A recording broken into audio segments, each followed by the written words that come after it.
All right, so we've spent some time on prisms in worksheet 1 and worksheet 2. We focused on cylinders and spheres, and then today we're going to focus on pyramids and cones.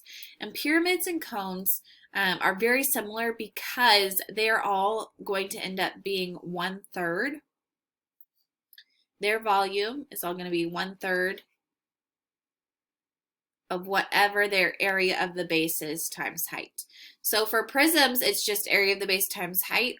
What is unique about these is if I took 3 of these pyramids, if I filled up this pyramid with water, or a cone with water if you had a cone as well, and you poured that water into a prism or a cylinder of the same dimensions, like if I poured this into a 10 by 10 by whatever this height is that we'll find here in a minute, prism, 3 fit exactly. They fit perfectly. So for all pyramids and all cones are 1/3 of whatever their corresponding prism would be if it's a pyramid, or corresponding cylinder would be if it was a cone.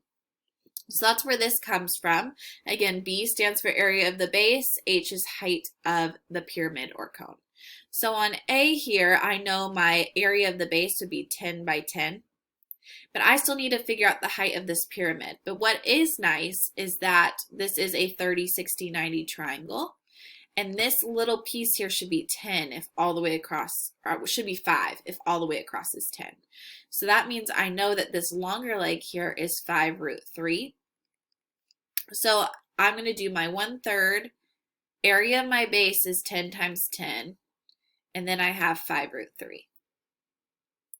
So we would have 500 √3 over 3. I don't believe that simplifies. Let's double check here.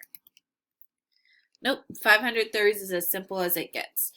So if we want exact form, we would leave it this way, and then we have cubic centimeters.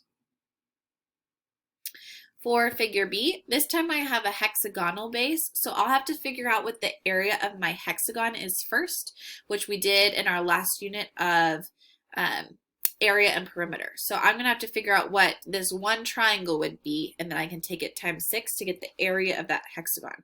So I'm going to go ahead and do some scratch work over here to figure that out.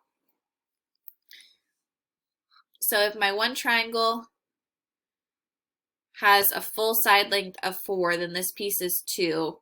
And then this angle here, if I take 360 divided by 6, the whole thing is 60. So half of that is 30. So we have a 30, 60, 90 triangle here. So if this piece is 2, then this piece is 2√3. So I'd have 1/2 times 4 times 2√3. And then I have 6 of those triangles in my hexagon total.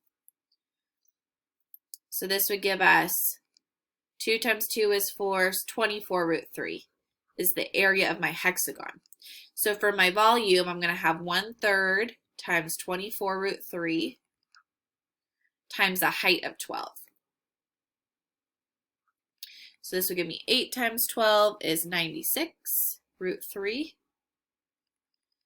cubic centimeters. Letter C here, we're going to have to, actually I think we have everything we need. Scratch that. 5 is my height, it's perpendicular to my base, and my radius would be 3, only halfway across. So we'll have 1/3 pi r squared times height. So 1/3 of my cylinder formula. So then this would give me 9 times 5 is 45, divided by 3 is 15 pi cubic centimeters. For letter D here, I'm going to go ahead and find the volume of my cone, and then I'll do the cylinder, and we can add them together. They should have the same radius of 3 since they're lined up perfectly on their edge here. So I will do,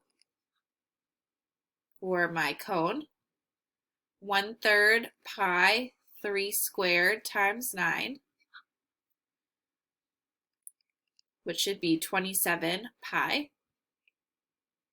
And then for my cylinder, I have pi 3 squared times 8, which is 72 pi. So if you add them together, we end up with 99 pi cubic centimeters. Then last example for today, they are saying that this angle is 30, so this one's 60, so this one must be 30, or here you have a 30, 60, 90 as well. So let's go ahead and fill in some of our dimensions here. So if our hypotenuse is 18 here, then that means my short leg is 9, and this one is 9√3. And then I can use this 9 to find my other two pieces. So this is my long leg. I'm going to have to do 9 divided by √3. So when I rationalize my denominator here, I'm going to end up with 3√3, which is going to make my hypotenuse 6√3, although we don't need that one.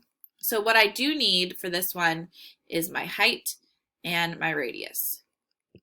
So if my whole piece here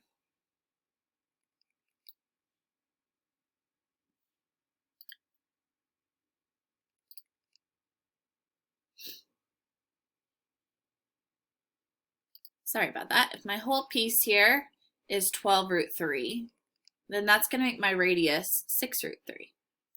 And then my height here is 9.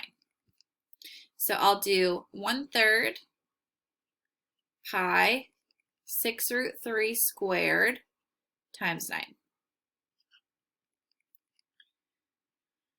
So when I square this piece, I'll get 36 times 3 times 9.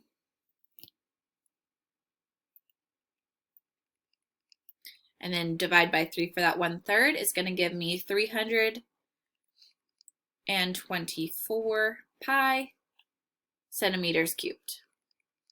All right, that's it for our examples for today. Go ahead and start worksheet 3.